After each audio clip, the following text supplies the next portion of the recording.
Can you imagine we're at the end of 2025 and what a year it's been? It's been personally and professionally for me, it's been a roller coaster bumper year, but I'm here, so I'll take it. One of the questions I get asked, and I get asked this every year, but for some reason I've been asked it a lot in the last month or so, is what are my predictions when it comes to HR tech, and employee experience for 2026? I hate getting asked that questions because I love for things to be, allowed to unfold the way it should, but let's talk about it. I think AI and the AI marketing package is not really going away, but I do think people are going to start, organizations are going to start pulling back a little bit on just how overinvested they are in AI, because I think the point is coming where organizations and leaders have to ask themselves, what are we actually doing and what are we solving? We've made this investment and everybody likes the investment and it seems good. But if nobody knows what they're doing, then what is this for? Because eventually, what are we marketing and who are we marketing to? Is it customers? Is it employees? Who are we marketing to? And what are we solving? I think the next thing to look out for is that people-centered design is going to become a luxury. It's going to cost more money to speak to an actual human. It's going to become more desirable to be an organization that says, you know what, we are AI second, people first. It's going to become more profitable. And so I think there's going to be new marketing around human-centered and people-centered design.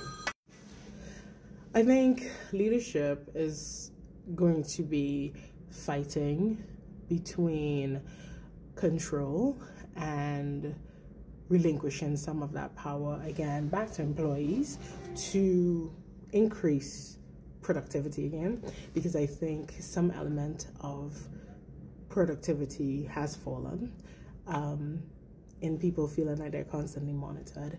And I think there's been a lack of trust between organizations and their employees and their customers. And so a big part of building back some of the trust with customers is going to be the inescapable and inevitable building back trust with employees.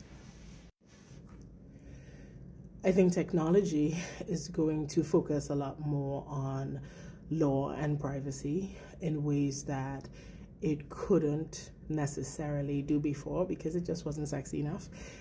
In order for organizations to start scaling using HR tech, and in order for organizations to scale on AI and teach people how to use AI and AI tools and LLMs and NLPs, the focus has to be on, well, how do we roll this out with the least resistance in the safest way that potentially will not have a massive investment in fixing it once it's been employed. So I think there will be a lot of monitoring the AI bubble burst, and it's more about the AI marketing bubble burst and the actual use of AI to be more efficient, solve problems, and AI as a tool versus AI as a replacement. So I think there'll be a big reframing of how technology will be used in the HR space.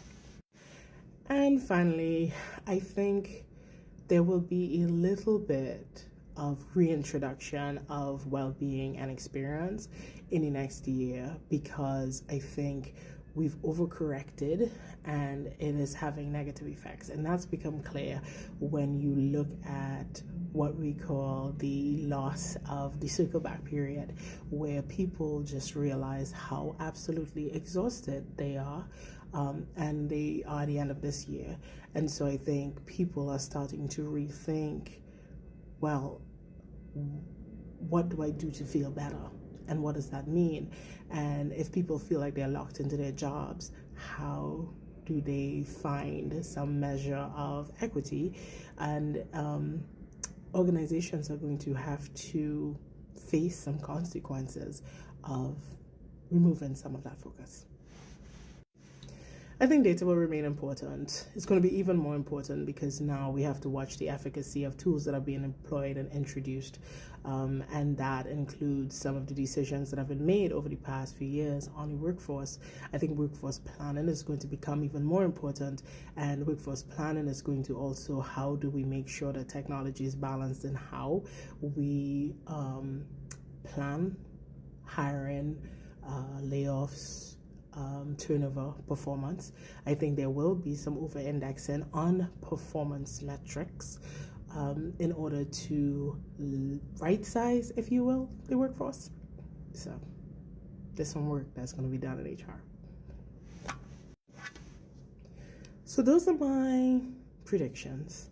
And it's not all bad news. I think we're going to reintroduce some humanity that I think was lost over 2025. So I think there's always room for a lot more pivots, new discoveries. I hope that we'll think more about data and science and research and how the relationship with consumers, customers, employees work together, and the humanization of HR. I think there will be a change from the discussion of the future of work, because I think that's old and tired now, because the future is now and the future is here.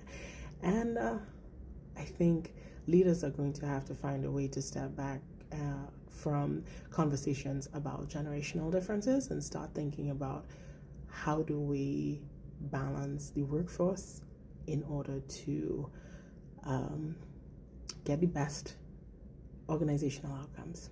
So what do you think? Have I missed anything? Love to hear from you. But while I'm at it, Happy New Year.